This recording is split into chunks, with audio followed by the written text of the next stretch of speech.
तालुक्यामधील वडगावपान ह्या गावामध्ये आज अतिशय दुर्दैवी घटना घडली।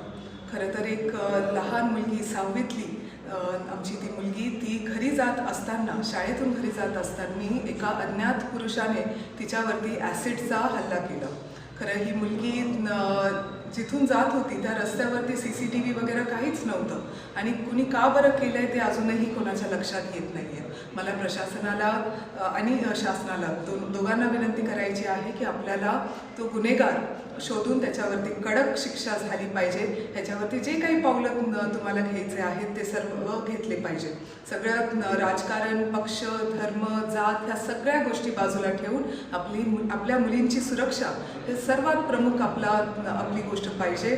खरं आपण छत्रपती शिवाजी महाराजांच्या महाराष्ट्रामध्ये राहत आहोत, जिथे एका मुलीच्या किंवा महिलेचा अपमान झाला तर महाराजांनी चौरंग आखला होता। अशा महाराष्ट्रामध्ये अशा जेव्हा घटना घडतात ते अतिशय दुर्दैवी आहे। खरं तर काल सुद्धा एक दुर्दैवी घटना घडली की एक तरुणीने लग्नाला नकार दिला तर त्या मुलाने तिच्यावरती चाकूचा हमला केला। ही खूप खूप दुर्दैवी घटना अशा घडताना आपल्याला आपल्या तालुक्यामध्ये, जिल्ह्यामध्ये, राज्यामध्ये आणि देशामध्ये होताना दिसत आहेत। मला एवढंच सर्वांना विनंती करायची आहे की कडक कायदा मुलींच्या सुरक्षेसाठी, महिलांच्या सुरक्षेसाठी कडक कायदा हा झालाच पाहिजे। हे आपली प्रायोरिटी, टॉप प्रायोरिटी म्हणून आपल्या सरकारने त्याच्यावरती काम केलं पाहिजे।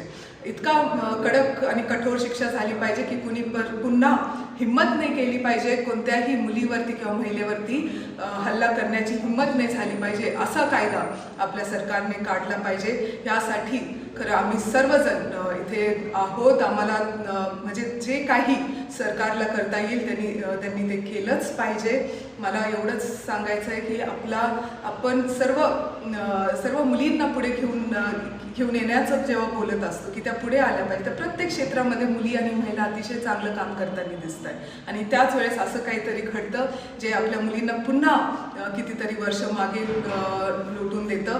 असं न करता काय आपल्याला कडक आणि सुरक्षेसाठी काय आपल्याला करता येईल त्यासाठी नक्की सरकारने तिथे कायदे बनवले पाहिजे, हीच मी विनंती करते। खरं संगमनेर शहरामध्ये आपण महिला सुरक्षा दल हे चालू केलेलं आहे, तसंच ग्रामीण भागामध्ये सुद्धा आपल्याला त्या गोष्टी लागणार आहे। शाळेच्या परिसरामध्ये हायवेजवरती CCTV असणं आणि ते चालू असणं हे फार फार गरजेचं आहे। ह्या काळामध्ये आपण सर्वजणांनी खरं ह्या परिवाराबरोबर, ही मुलगी अतिशय लहान 6वीतली 13 वर्षाची, तिला वडील नाही, आई अतिशय गरीब परिस्थितीमध्ये राहते, ती तिच्या मामांकडे शिक्षण घेत होती। असं असताना असं काहीतरी घडणं हे अतिशय दुर्दैवी आहे। मला पुन्हा एकदा प्रशासनाला, शासनाला एकच विनंती करायची आहे, आपल्या सरकारला एकच विनंती करायची आहे, तुम्ही कठोर शिक्षा आणि कडक कायदे ह्याच्यावरती काम आपण केलंच पाहिजे।